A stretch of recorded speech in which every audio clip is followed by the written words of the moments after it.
तो दोस्तों फाइनली आज साउथ इंडस्ट्री के उभरते हुए नए सुपरस्टार यानी कि भाई सुपर हीरो के सुपर हीरो भाई तेजा सज्जा की much awaited film Mirai cinema घरों में रिलीज हो चुकी है, जिसे फाइनली मैंने देख लिया मेरे भाई। और इस फिल्म को देखने के बाद मैं आप लोगों से अपने दिल की प्रतिक्रिया किस तरह से रखूं, इसको लेकर मेरे पास शब्द नहीं मेरे भाई। इस फिल्म के माध्यम से जो कहानी, बेहतरीन मेकिंग, बेहतरीन स्टोरी लाइन, बेहतरीन ट्रीटमेंट, बेहतरीन वीएफएक्स, बेहतरीन सीजीआई के माध्यम से देखने को मिला है ना, उसको देखने के बाद तो मैं बॉलीवुड के बड़े बड़े मेकरों को ये संदेश देना चाहूंगा या फिर उनको ये बात कहना चाहूंगा, उनसे याचना करना चाहूंगा, प्रार्थना करना चाहूंगा कि भैया अगर फिल्म मेकिंग सीखना है ना तो भाई जाकर आप देखो मिराई मूवी को।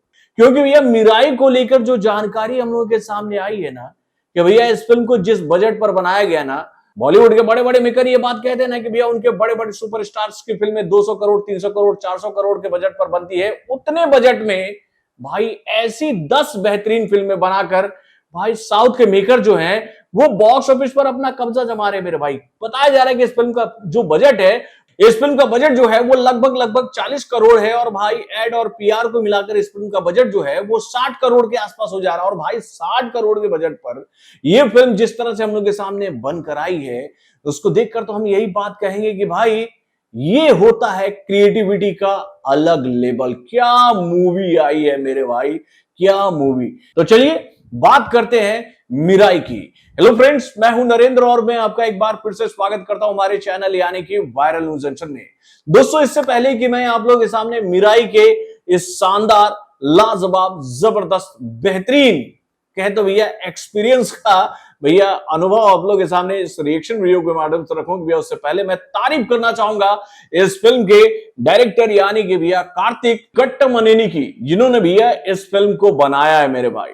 उनकी इस फिल्म को देखने के बाद मैं आप लोगों से यह बात कहना चाहूंगा कि भाई जब कार्तिक ने इस फिल्म की कहानी को लिखा होगा ना भाई, उनके दिमाग में ये कहानी इतना कहे तो भैया कंट्रोल कर गई होगी कि भाई वो इस फिल्म को जी गए मेरे भाई। उन्होंने जो कॉन्सेप्ट सोचा, जो कहानी लिखी, उस फिल्म को उन्होंने एज इट इज वैसे ही उतार कर रख दिया सिनेमा घरों में, जैसे कि भैया उनके दिमाग में ये फिल्म चल रही थी मेरे भाई। और भाई इस फिल्म में भाई क्या बात करे यार तेजा सज्जा की। यार इस फिल्म में जो काम किया है तेजा सज्जा ने वो भाई अलग ही लेवल का है मेरे भाई। इस बंदे ने जो एनर्जेटिक परफॉर्मेंस दिया है ना इस फिल्म में, जो कॉन्सेप्ट उनको दिया गया था, जो किरदार दिया गया था इस फिल्म में भाई कार्तिक के द्वारा, उस किरदार को भाई तेजा सज्जा ने कुछ इस कदर जिया है कि उसको देखकर आपका दिल जो है भाई गार्डन गार्डन हो जाएगा।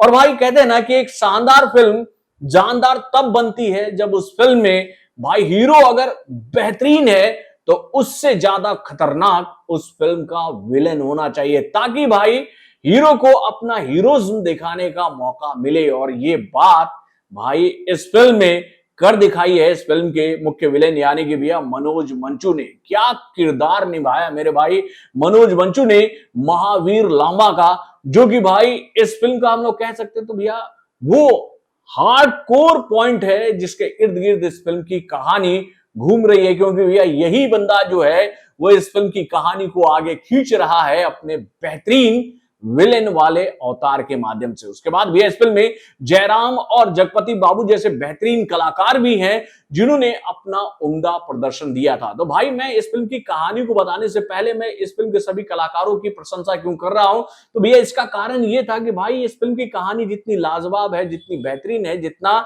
इस फिल्म का उम्दा, इस फिल्म का स्क्रीन प्ले है, इस फिल्म का ट्रीटमेंट है, वो उम्दा कब होती है, वो शानदार कब होती, वो लाजवाब कब होती, जब इस फिल्म के कलाकार जो हैं वो उसको जी कर दिखाएं मेरे भाई। और ये सारी बातें इस फिल्म के सभी कलाकारों ने करके दिखा दी मेरे भाई। यानी कि इस फिल्म को जीवंत बना दिया तेजा सज्जा, मनोज मंचू, जगपति बाबू और जयराम जैसे कलाकारों ने अपने बेहतरीन प्रदर्शन से। तो दोस्तों क्या है इस फिल्म की कहानी? तो दोस्तों इस फिल्म की कहानी शुरू होती है सम्राट अशोक के टाइम से। यानी कि भैया सम्राट अशोक जो हैं वो जब कलिंगा का युद्ध लड़े थे और उस युद्ध को जीतने के बाद उन्होंने जब ये बात सोचा कि भैया अब से वो कोई दूसरा युद्ध नहीं लड़ेंगे, तो उसके बाद उन्होंने उनके पास जितनी भी शक्तियां थी ना, दैविक शक्तियां, उसको उन्होंने भाई 9 किताबों में छुपा कर रख दिया ताकि ये दैविक शक्तियां जो हैं वो किसी बुरी शक्ति के हाथ ना लगे। और इन 9 शक्तियों में से एक शक्ति ऐसी थी जिससे आप अमर हो सकते हो, और उसी अमर शक्ति को हासिल करने के लिए मनोज मंचू जो हैं वो आ रहे हैं इस धरातल पर। और भाई इस अद्भुत शक्ति को भैया मनोज मंचू से दूर रखने का काम किसको मिल रहा है? तो भाई तेजा सज्जा को, जो कि भाई मिराई के ज्ञाता है मेरे भाई। अब सोचिए यहां पर एक बात और मैं आप लोगों को बताना चाहूंगा कि भैया अगर सोचो कि भगवान श्री राम का अगर शक्तिशाली धनुष किसी को मिल जाए तो उसके हाथ में कितनी अद्भुत शक्तियां आ जाएंगी, कितनी अद्भुत शक्तियां आ जाएंगी। तो भाई उस शक्ति को, इस बुरी शक्ति से दूर रखना जरूरी है ना।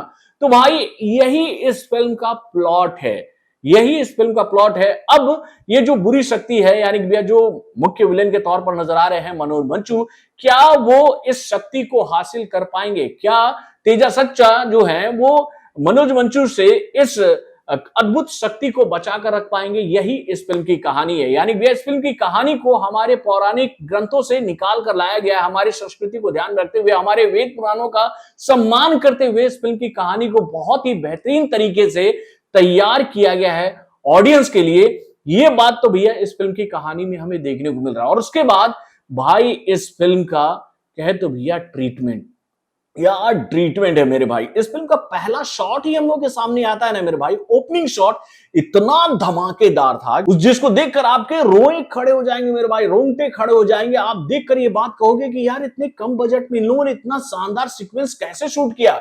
उसके बाद भी इंटरवल के शुरुआत में भी हमें एक ऐसा जबरदस्त एक्शन सीक्वेंस देखने को मिलता है जिसको देखकर भाई दिल गार्डन गार्डन हो गया। और उसके बाद भी इस फिल्म का क्लाइमेक्स वाला पार्ट वो भी इतना शानदार था कि उसकी हम जितनी भी तारीफ करें वो कम है मेरे भाई। यानी कि भैया इस फिल्म का स्टोरी लाइन जितना बेहतरीन है उतना ही उम्दा इस फिल्म का हर वो ट्रीटमेंट है जो कि भाई आपको एक्शन का एक ऐसा अद्भुत नजारा दिखा रही है जिसको देखकर आप ये बात कहोगे कि भाई ये फिल्म तो नेक्स्ट लेवल की मूवी है मेरे भाई, हॉलीवुड की फिल्मों को टक्कर देने वाली ये मूवी है मेरे भाई।